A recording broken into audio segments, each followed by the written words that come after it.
The Spitfire was one of the most beautiful aircraft ever made, from Wright's Flyer to the F-22.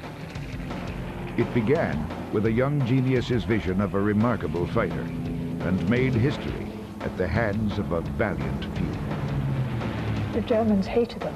When they saw Spitfire coming towards them, they used to call out Achtung Spitfire.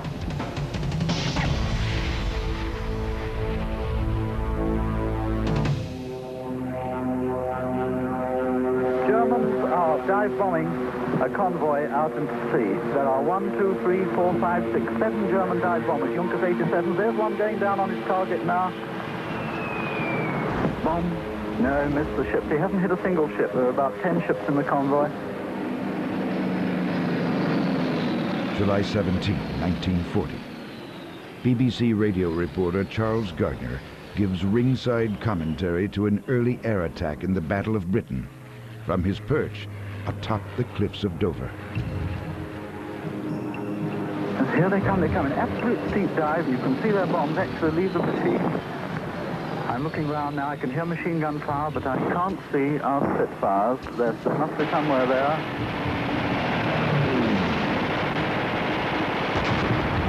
Oh, here's one coming down now. There's one coming down in flames. Somebody's hit a German, and he's coming down. There's a long streak. He's going down completely out of control. A long streak of smoke. He's the man's bailed out by parachute. He's a Junkers 87, and he's going slap into the sea, and there he goes. Smash! There is no doubt the whole of Britain shares Gardner's unbridled enthusiasm for the legendary Spitfire fighter planes charging in to save the convoy from destruction. I can see 1, 2, 3, 4, 5, 6, 7, 8, 9, 10 Germans herring back towards France now for all they can go, and here there are Spitfires coming after them. There's going to be a big fight, I think, out there, but it will be too far away. But that was a very unsuccessful attack on the convoy, I must say. You couldn't help seeing them. I mean, they were the most beautiful airplane, and I think it ever was. Known for its small, clean fuselage and slim, curved wings, the Spitfire was the star of the first generation of one-winged metal fighters. Billed as the world's fastest fighter when it debuted in 1936, this aircraft was as graceful as it was quick. The early ones with a sort of 1,000 horsepower Merlin were like a ballerina. I'm sure a lot of people will tell you that it was just great. You could put it in any attitude, any part of the sky you wanted, and you knew it would never frighten you. It did frighten the Germans with formidable wing armament, tight turns, and a top speed of 380 miles per hour. It was obvious, said one Frenchman who flew it, that the Spitfire was conceived by cool, precise brains and conscientious hands. From a pilot's point of view, it had no faults. It was actual perfection to fly, beautiful fly. Well, we knew that they were, you know, good little planes, and that they were doing their stuff, and they were British. Nearly 15 years active with Britain's Royal Air Force, the Spitfire would undergo many changes, fly faster and fight harder. It became a symbol of a country's iron will for survival in the darkest days of war, the Battle of Britain. 6 weeks of brutal air combat over England in the summer and fall of 1940 that changed the course of World War II.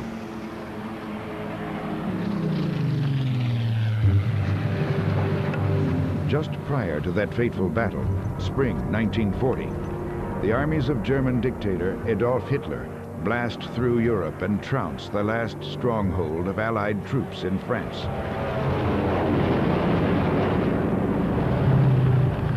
"360,000 British soldiers drop their arms and retreat.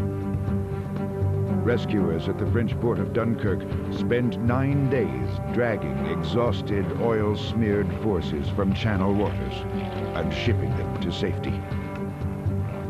The British had literally nothing left after Dunkirk except the rifles the soldiers carried. They left all their artillery, their tanks, any heavy equipment they had at all. It was a bit like the South after the siege of Petersburg. I mean, the army was a bit like the army that marched to Appomattox. I mean, the British had nothing.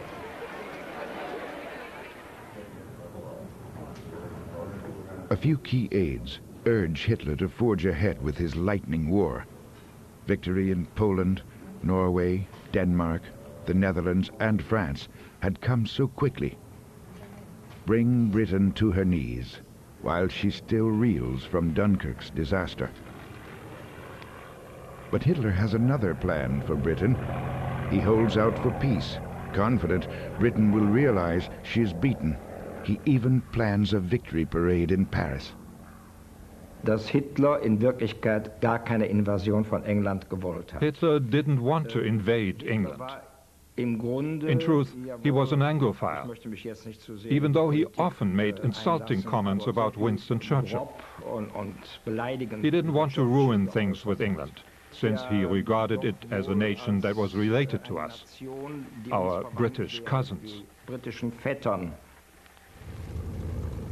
Newly appointed Prime Minister Winston Churchill does not give in, and in fact threatens to drown German troops in the sea before they ever set foot on British shores. On July 2nd, 1940, a furious Hitler orders his army, navy and air force to prepare for invasion. The German army is to be carried across the English Channel by 15,000 river barges in a full-scale assault over 225 miles of coastline. The hastily assembled scheme, called Operation Sea Lion, has little support within the German military. General Halder, who was the Chief of Staff, said that the operation would resemble a large-scale river crossing, which shows really how land-minded the Germans were. The English Channel at its narrowest point is 19 miles wide, and it's a very stormy and treacherous passage of sea. Hitler's first step is to send out his elite air force, the Luftwaffe, to clear the skies of British planes. They had a general aim, which was to destroy the Royal Air Force, particularly the Royal Air Force fighters, because they thought if they destroyed the fighters, then they could attack the Royal Navy, and if they attacked the Royal Navy and defeated it, then they could invade Britain. In Britain, the resolute head of Fighter Command, Hugh Dowding, prepares for Germany's impending attack with a controversial decision to keep his Spitfires on British soil. After Dunkirk, the French fight on against the German army and plead for more British fighters to protect their dwindling forces. But Air Marshal Dowding lost 300 pilots in the battle for France. He has none to throw away on what he feels is a lost cause. The politicians wanted us to send Spitfires to help the French, and because most of the squadrons, British squadrons in France, were Hurricanes. But Dowding very sensibly said, look, I have to have these Spitfires here. No good wasting them there, and I want to use them for the eventual defense of Great Britain. And he was right. Didn't make him any more popular with some of the politicians. Britain and its Royal Air Force now stand alone to fight against Hitler's tyrannical quest to dominate Europe. As Prime Minister Churchill warns the people of Britain that darker days lie ahead for their isolated island nation. What General Weygand has called the Battle of France is over. The Battle of Britain is about to begin. We shall defend our island. We shall fight in the fields and in the streets. We shall fight in the hills. We shall never surrender. Late spring 1940, British citizens take the words of Prime Minister Winston Churchill to heart as they prepare for an imminent German attack. London school children have been packed off to safety in remote villages. Factories furiously work overtime, producing badly needed fighters, Spitfires and Hurricanes.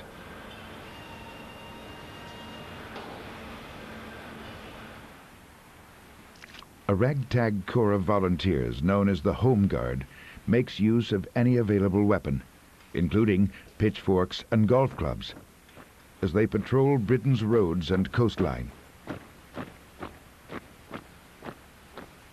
It's the job of the Observer Corps to scout for enemy planes. A lot of policemen used to do it in their off-duty hours, which was very good because you sort of had to set up your own post.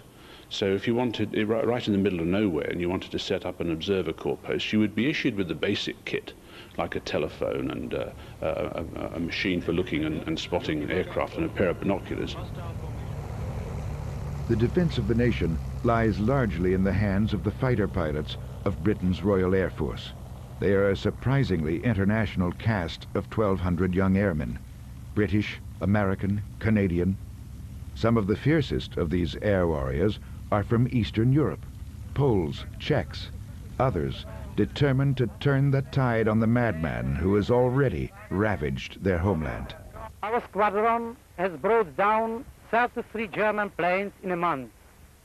We hope we shall bring down many more. Nazdar.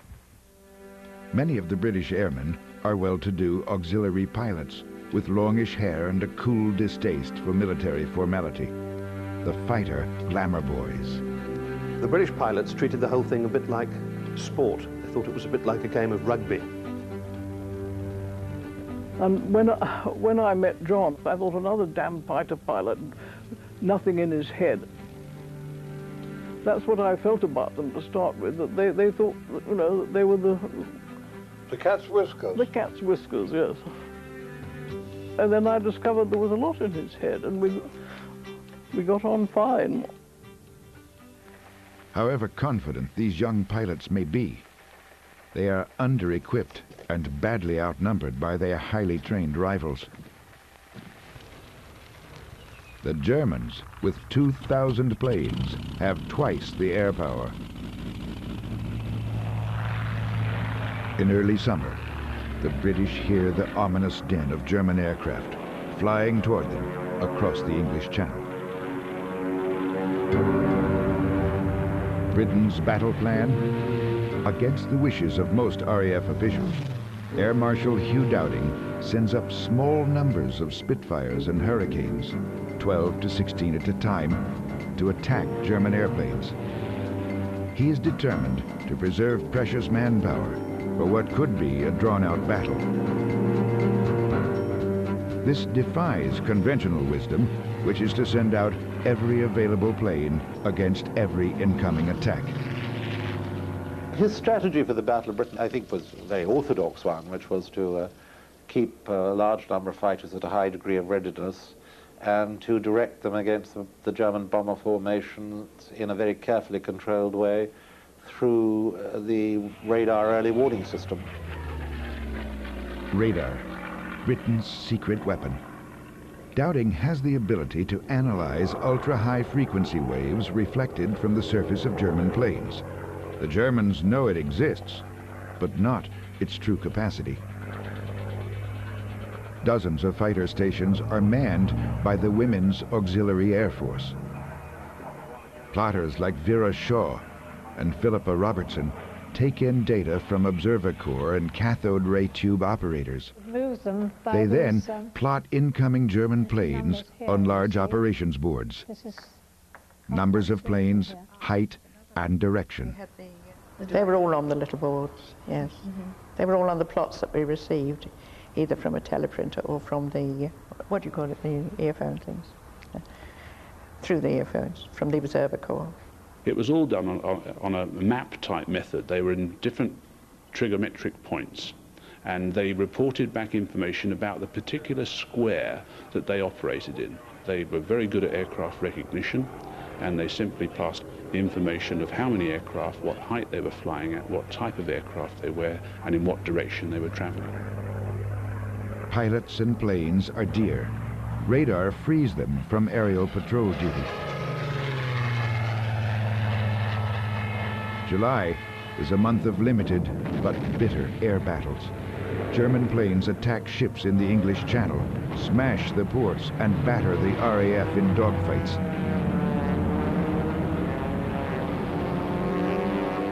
Despite radar's early warning, Dowding loses 145 aircraft in 4 weeks.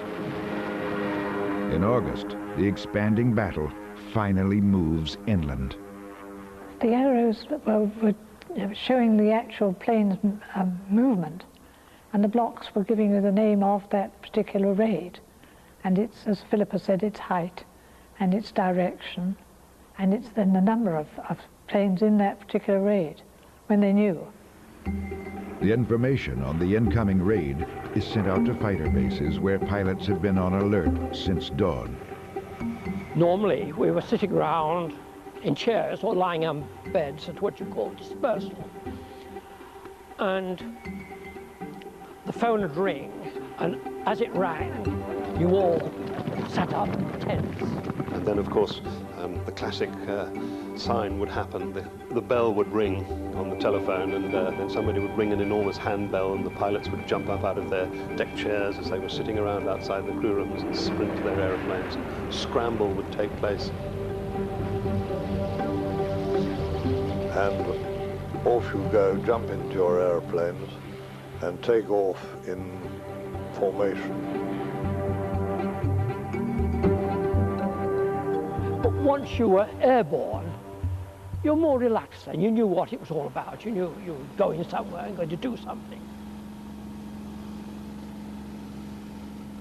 The control would come on the radio with the squadron's call sign and say, they used to use the expression angels 1-5, and so you would start climbing up on that vector to angels 1-5. With the hunting cry of tally-ho, British fighters are off to engage their rivals. Spitfire pilot David Glazer's commanding officer has a startling strategy for attacking German bombers. He brings it right over the top of the bombers, and then he'd roll straight down and go through the middle of them. They'd immediately do that as he shot down through them, and we were waiting, and that's when we came in, to pick them off, because he broke up the formation, which was a very good and a bit of a hairy thing to watch, but it was a very good tactic. The Spitfire is fairly evenly matched with its main rival in the Battle of Britain, the Me-109. You couldn't see out of the cockpit of the 109 very well, whereas the Spitfire had actually quite good visibility from its cockpit. And there were other things, like the 109 could turn a little bit better, but the Spitfire could go faster. The Me-109 has cannons. Their shells explode on impact. The Spitfire does not have the long-nosed cannon, but there is a lot to work with, as bullets blast from 8 Browning 303 machine guns. Schossen, und da kam also diese Gießkanne, die 8 Maschinen. The 8 machine guns that the Spitfires and the Hurricanes had were extremely effective.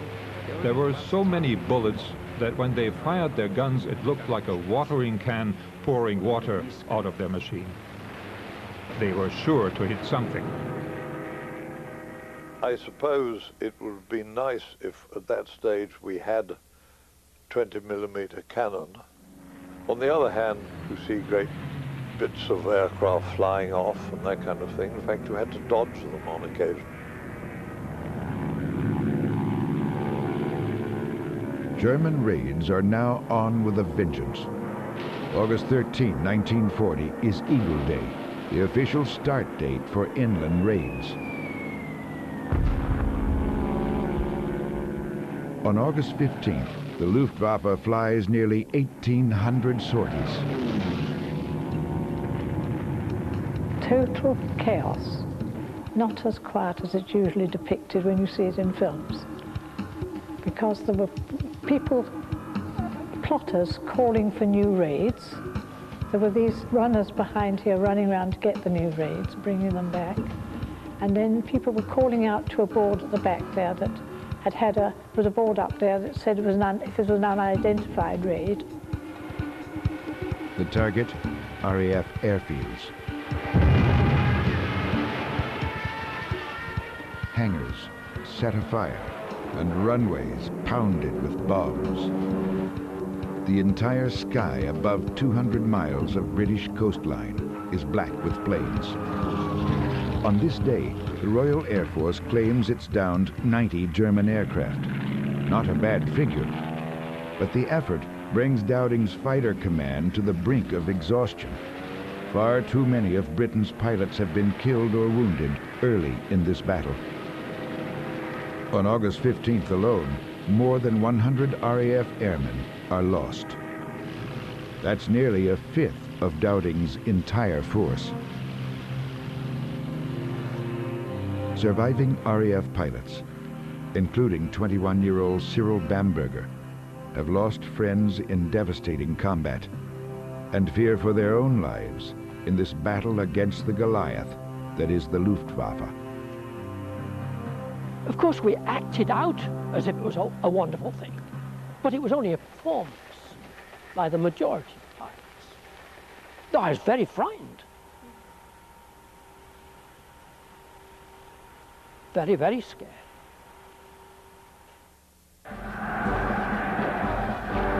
In 1935, Adolf Hitler announced the re-emergence of the German Air Force, the Luftwaffe. With the threat of a major air conflict looming over Europe, British aircraft designer R.J. Mitchell created a single-seat monoplane to be the star of Britain's fighter fleet. Mitchell was the boy genius who at the tender age of 25 became chief designer at Supermarine Aviation Works. His agile seaplanes dominated international flying contests and were the prototype for the Spitfire. It was a beautiful, long, thin thing with a very neat fuselage, I suppose you'd say. And of course it had these wonderful wings, which were curved at the ends. It was all said that R.J. Mitchell designed it from watching seagulls.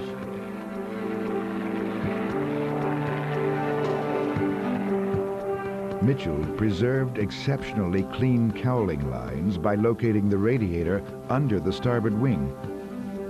Never before was such attention lavished on the sheer aesthetics of a frontline fighter. The P-38 was just... nobody bothered with what it looked like. They just put a great big engine on a great big strong airframe, and it worked, and they said, right. Now, he said Mitchell, when he was designing the Spitfire, was always saying, well, perhaps it would look nicer if we just shaved a little bit off here. That angle doesn't look quite right. One of the things for which the Spitfire is particularly famous is this elliptical-shaped wing, which is more or less unique. He decided that he needed the thing to be wide in the middle of the wing so that they could fit big guns into it. And it turned out, when they built it that way, that it actually improved the handling of the aircraft enormously, because the wide chord, as they say, in the middle of the wing here, meant that you could take it down to very low speeds, but still get very good roll qualities in the aircraft. And it was a very sweet handling aircraft. All the pilots who've ever flown the Spitfire have always said how wonderful it was to handle. The young design genius had his own personal menace with which to contend. He already knew that he had cancer, so he basically designed this aircraft under a sentence of death. Reginald Joseph Mitchell was only 42 when he died of cancer in 1937. 3 years later, the Spitfire was flying out to defend Mitchell's beloved English countryside in the Battle of Britain.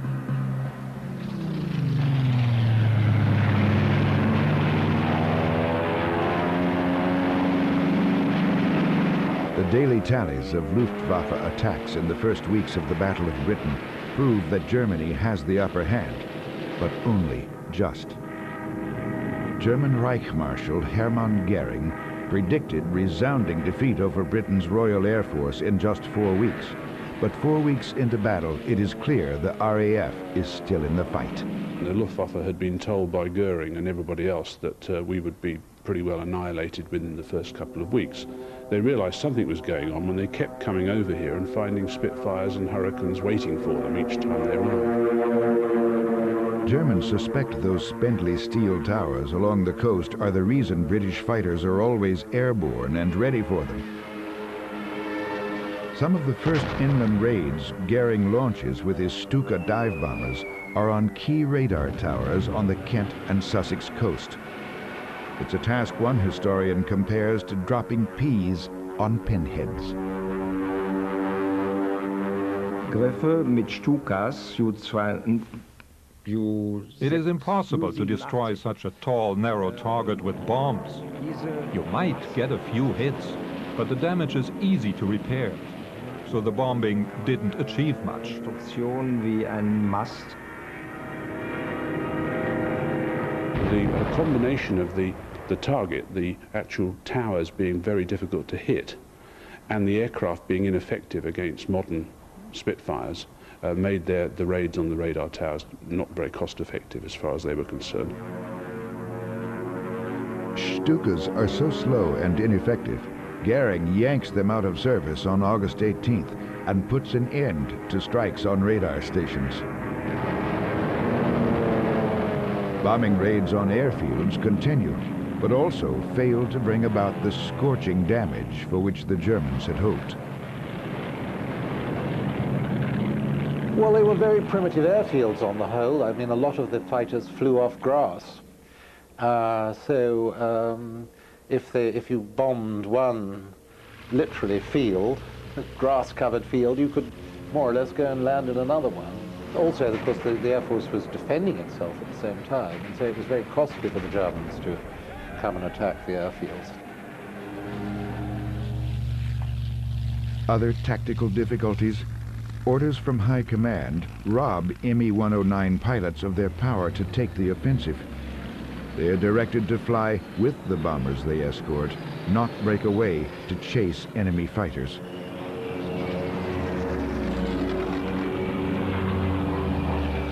The worst problem for frustrated Me-109 airmen, supreme in European skies, is lack of range.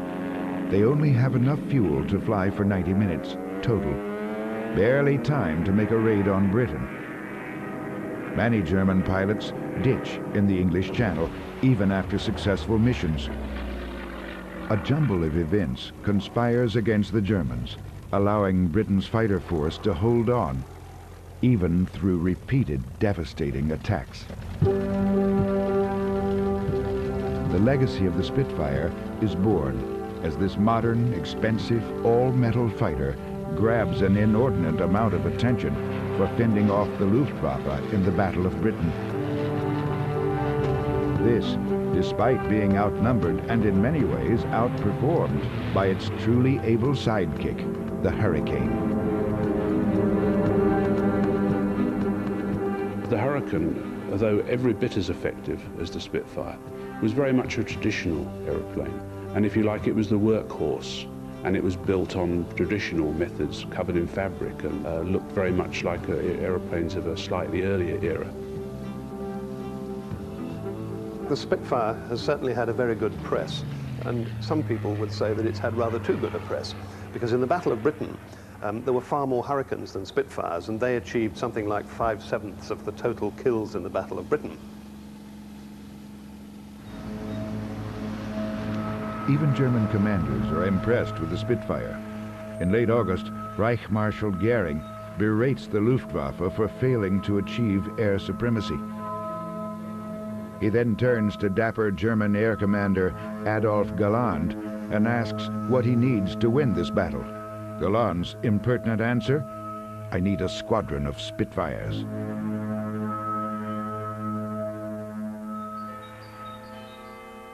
August 24, 1940. The most devastating phase of the Battle of Britain inadvertently begins.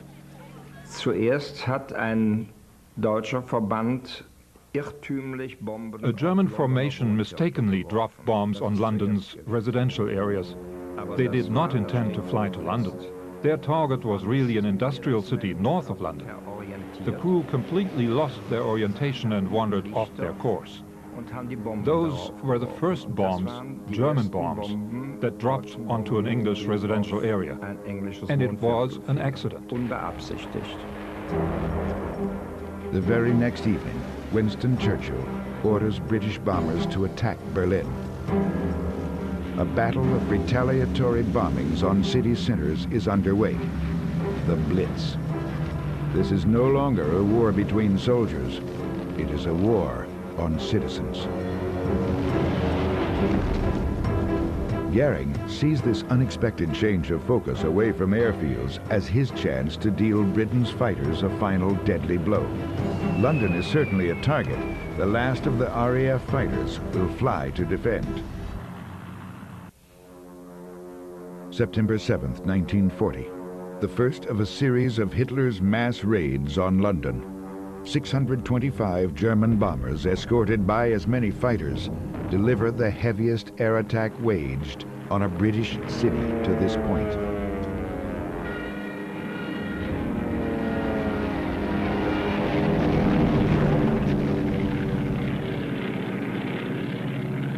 It was very frightening, really, because my mother was in London, and we had friends, of course, all over London. Our church was bombed, wasn't it? And it was very worrying, especially the doc's father, I remember very well. We actually have a photograph of a Heinkel 111 flying where this building is. So 55 years ago, at about noon, if we looked straight upwards, we would have seen a Heinkel 111 overhead about to drop its bombs and set these docks on fire, because they did, of course, create really a firestorm. They burnt out the London docks.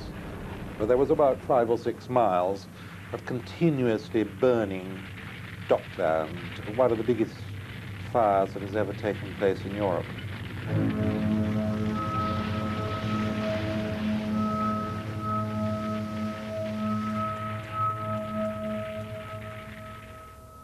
The RAF is indeed dealt a harsh blow.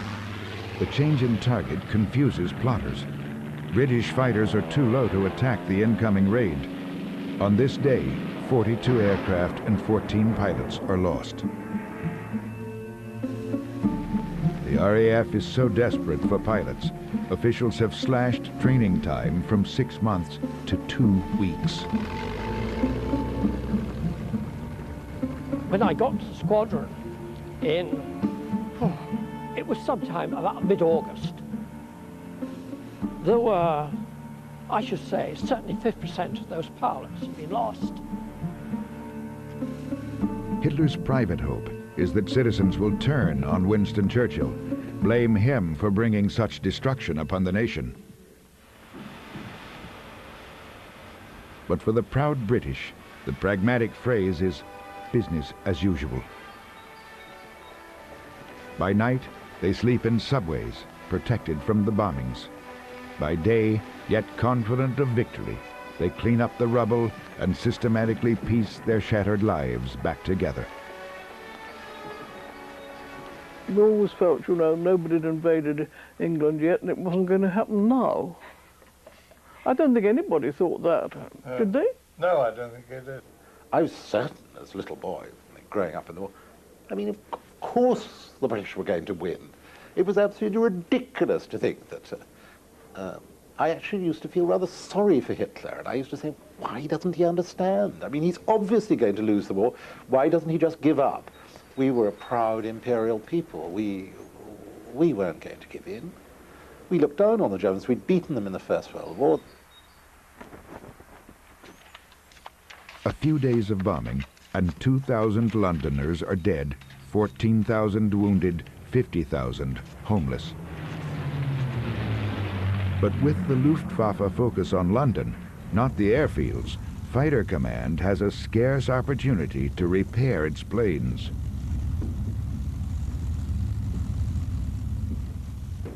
Then, September 15, the Luftwaffe sets out to make a final, full-fledged assault on the battered British capital, which Goering swears will wipe out British fighters and make Prime Minister Churchill scream for mercy.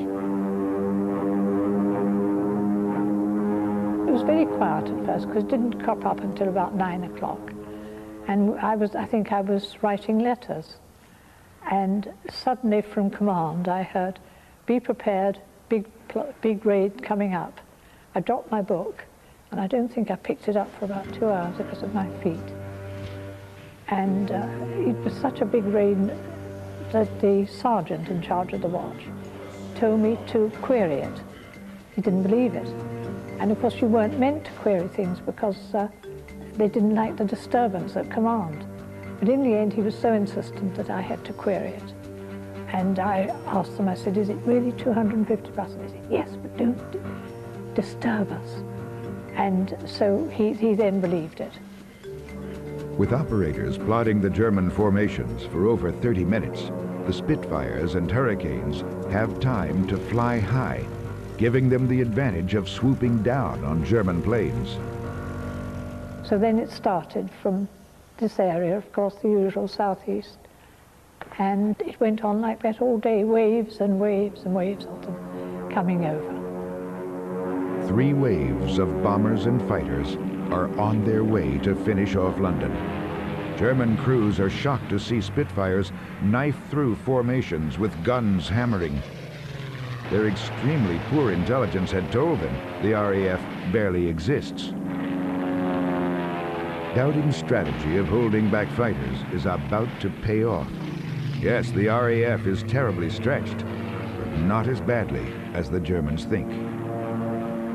Mr. Churchill came down, as he was then, and Mrs. Churchill came down on that particular day. And we had all our squadrons up, all in combat.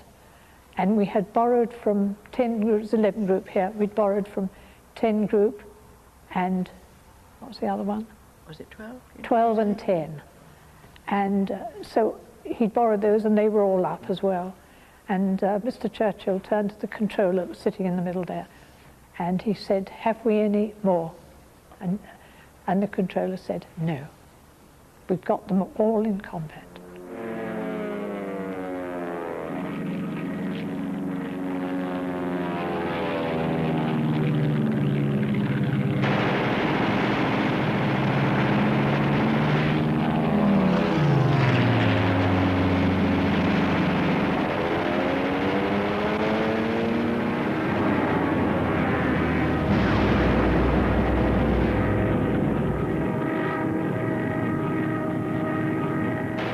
It is touted as the greatest day in the Battle of Britain.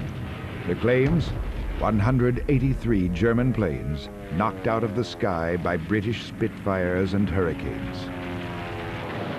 Any claims, Johnny? 109 destroyed, Freddie, yes. Oh, good show. Actual kills are a third of those claimed. But this psychological victory for the British dashes the morale of German pilots, who feel they are being misled by their commanders.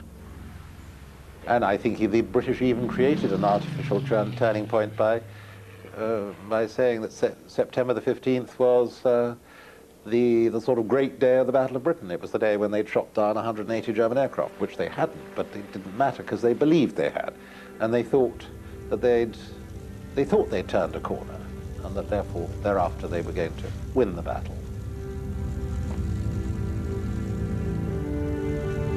Dowding, still cautious and quite worried of what is yet to come, supports his pilots' claims of their greatest day.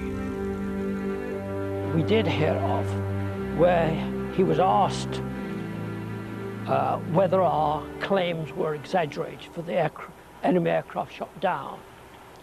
And he replied he didn't worry about that at all, but the outcome would be proved with whether the enemy continued attacking. So I thought that was a wonderful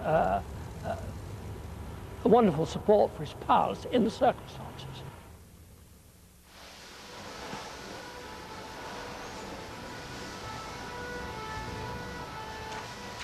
There was a very common sense in Britain in August and September 1940 that something tremendous and critical was going on. Every day they radio broadcast the numbers of German aircraft shot down. I think there was a very strong sensation of the country living on a thread.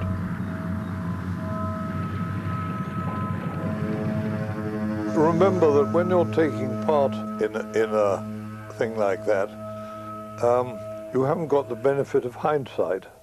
So that I must say, we never, at that time, we never particularly thought that the battle was ever going to end. After Germany's September 15th defeat, the air battles continue. But with each attack, Britain's tenacious fighter force flies up to fight, and the impending autumn weather threatens to make the English Channel unnavigable for invasion barges. Hitler considers these facts, and on September 17, 1940, while continuing his air campaign, he postpones his invasion of Britain. I suppose Goering realized that he wasn't getting anywhere, and the morale of the German bomber squadrons was going down. But suddenly we noticed all the invasion barges were being decommissioned and so on. There is no final clash, no declaration of victory. The Battle of Britain in the autumn of 1940, in the words of one German pilot, just fell asleep. Several of, certainly my squadrons, fiercest battles, very often fighter versus fighter, took place after the Battle of Britain was officially over, but nobody actually rang a bell to tell us when it was over. I mean, the Battle of Britain, as we know, lasted about 6 weeks. And they were at full stretch for 6 weeks. But I think had it gone on for 3 months, had the Germans been able to keep up the pressure, then the strain on quite small numbers in fighter command might have proved unbearable. After all, they were the few, the famous few, what Churchill called the few.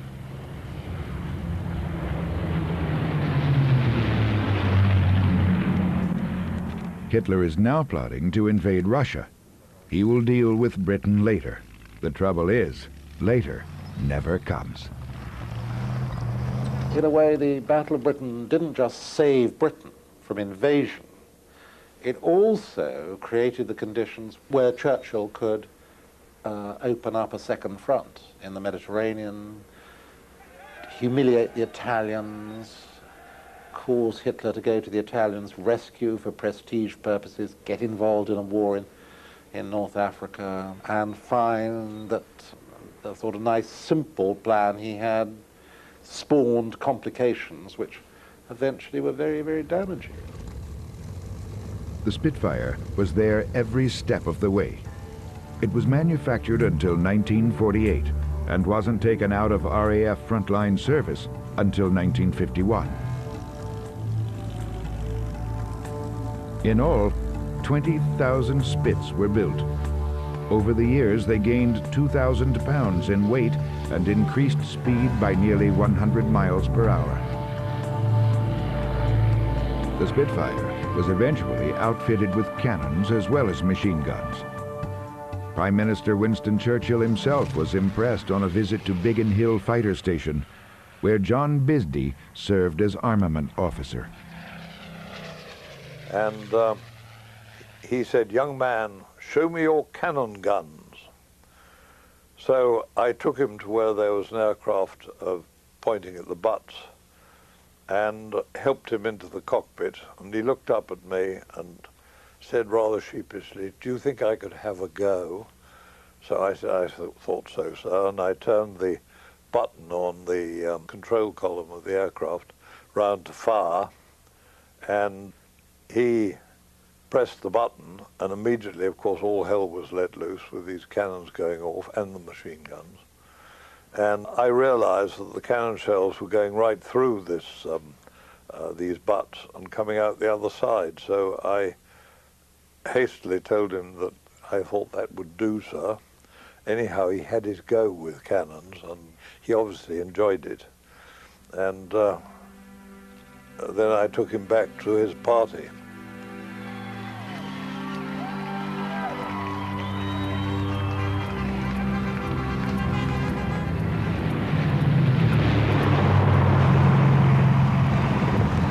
Never in the field of human conflict was so much owed by so many to so few.